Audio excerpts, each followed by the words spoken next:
Bonjour, c'est Virginie de Coaching et Bien-être. Alors nous nous retrouvons pour de nouvelles guidances pour chaque signe astrologique pour ce mois de septembre 2020. Alors pour cette guidance, moi j'ai choisi, comme d'habitude, plusieurs oracles et tarots. On va voir ici avec le reflet de lune de Célia Melville, on va voir l'énergie pour chacun des signes pour ce mois de septembre. Ensuite, ici avec The Lonely Dreamer Tarot, on va voir le défi à relever pour vous, pour ce mois de septembre. Avec The Shimmering Veil Tarot, on va voir comment dépasser ce défi. Ici, le résultat probable avec Sawyer's Path Tarot Journey. Et un dernier message avec The Illuminated Earth Oracle. Voilà, pour vous encourager un petit peu dans votre défi à relever, si défi il y a. Voilà, donc nous nous retrouvons tout de suite pour les lectures. Alors, pour vous les vierges, pour ce mois de septembre 2020, alors votre énergie, on a l'encre, les souris et le cercueil. Alors, vu comme ça va être plutôt une énergie plutôt statique, plutôt immobile, quelque chose qui vous retient, quelque chose de bien ancré dans votre vie. Ça peut être avec les souris, on peut le voir comme peut-être des problèmes, voilà, qui peuvent vous rendre immobile, vous paralyser un petit peu, être un petit peu des sortes de boulets, comme des liens toxiques. Alors est-ce que c'est une relation, est-ce que c'est une situation qui vous enchaîne et qui peut créer des problèmes, des soucis, ou encore des pensées qui peuvent vous parasiter et du coup vous lier. Ça peut être aussi des attentes, vous avez peut-être des attentes envers des personnes pour essayer de désamorcer quelque chose. Avec le cercueil, ça peut être une fin à quelque chose, une fin justement à vos problèmes qui étaient bien ancrés, bien enracinés jusqu'à présent. Et c'est peut-être justement la fin de ces soucis-là. En tout cas, il va y avoir une fin et un début donc à quelque chose, une autre, voilà, un renouvellement, ça peut être vu comme ça, une mort de quelque chose, une fin, ou ça peut être une transformation de quelque chose qui vous plombait et qui vous rendait un petit peu immobile. Voilà, peut-être la fin de soucis, la fin d'une situation toxique, ou de vos pensées toxiques aussi, par rapport à votre vie, à une situation bien précise, ou à plusieurs situations ou relations. Voilà comment je le vois. On va voir après avec les autres cartes. Ici, on va voir le défi à relever. On a le 7 de coupe. Alors, pardon. Ici, avec le 7 de coupe, on peut le voir comme étant justement un petit peu vos pensées, les illusions que vous avez. Un petit peu, vous allez peut-être vous mettre derrière un filtre. Enfin, pour moi, c'est un petit peu, ça représente un petit peu les filtres que vous avez. Et justement, est-ce que ça va être la fin de vos illusions ou le début d'autres illusions? Est-ce que ça va être des tentations, certaines tentations? Justement, il va vous falloir justement ne pas vous laisser tenter ou enlever justement le voile de vos illusions. Alors la question c'est qu'est-ce qui peut vous rendre aveugle et ce à quoi il faut mettre fin et transformer.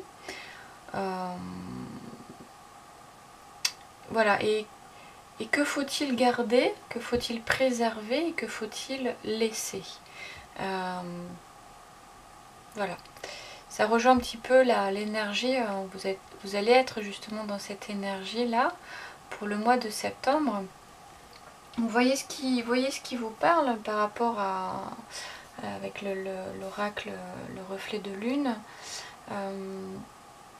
On va voir avec les autres cartes pour voir si c'est un petit peu moins flou. Alors comment relever ce défi-là, justement pour enlever le voile de vos illusions, de vos... Alors le voile les illusions, ça peut être vos problèmes, hein. Peut-être que vous pensez que ce sont de trop gros problèmes, voilà, qui vous plombent vraiment, alors que finalement, ce ne sont pas des si gros problèmes que ça, et qui pour s'en défaire, pour en changer, pour y mettre fin, peut-être y aller étape par étape et trouver justement le juste équilibre et de peser, comme je disais, de garder, de préserver ce que vous voulez et de jeter ce que vous ne voulez plus.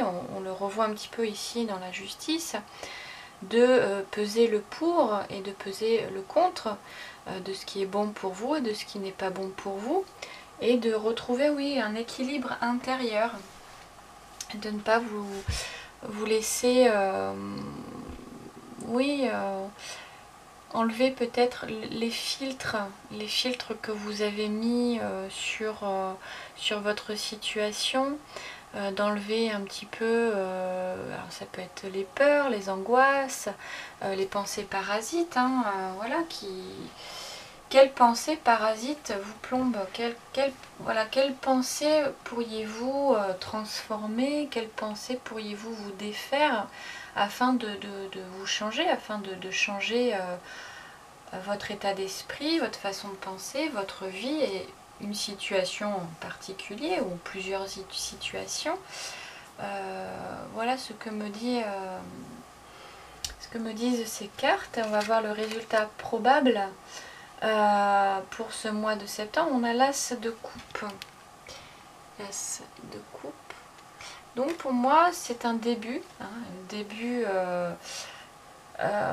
Vous allez enlever peut-être justement une certaine couche, voilà, étape par étape. Ça va être peut-être le début pour vous d'une autre approche, justement par rapport à vos situations, à votre problématique, et vous allez y aller couche après couche, voilà, enlever un voile puis un autre. Alors comme je disais, un voile ça peut être une peur puis une autre, voilà, une autre approche, une nouvelle approche qui va créer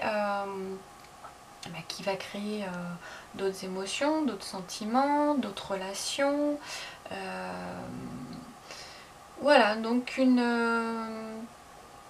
comme un peu une renaissance en fait. On avait un peu le cercueil tout à l'heure, et là je le vois un peu comme une renaissance. Et vous allez prendre conscience de certaines choses effectivement de votre inconscient, de ce que vous avez pu réprimer ou de ce que vous ne vouliez pas voir parce que vous avez des voiles devant vous. Voilà, on va voir le dernier message ici. Alors on a l'épiphanie. Alors je vais voir ce que me dit le livret. Épiphanie. Alors, épiphanie. Des aspects de nos vies peuvent vous être révélés soudainement, illuminant ce qui était là tout le temps. Une des plus grandes révélations que nous puissions avoir est de découvrir que les réponses à nos questions sont toujours en nous. Faites confiance à votre sagesse intérieure pour vous montrer le chemin. Voilà, donc on vous dit effectivement, voilà, pour ôter un petit peu tous ces doutes, toutes ces illusions, de revenir un petit peu à votre sagesse intérieure, à votre équilibre intérieur, voilà, pour essayer de renaître quelque part et de vous défaire un petit peu de tous ces liens là qui vous enchaînent actuellement, et d'enlever ces voiles aussi qui vous enchaînent et qui créent ces problèmes là. Alors que voilà, si vous écoutez un peu plus, vous reviendrez à écouter votre sagesse intérieure et à écouter aussi, à voir un petit peu votre boussole intérieure. Voilà pour vous les Vierges. Si cette lecture vous a parlé, n'hésitez pas à liker, à partager, à commenter, puis à vous abonner à ma chaîne. Et puis on se retrouve pour une prochaine guidance. À bientôt!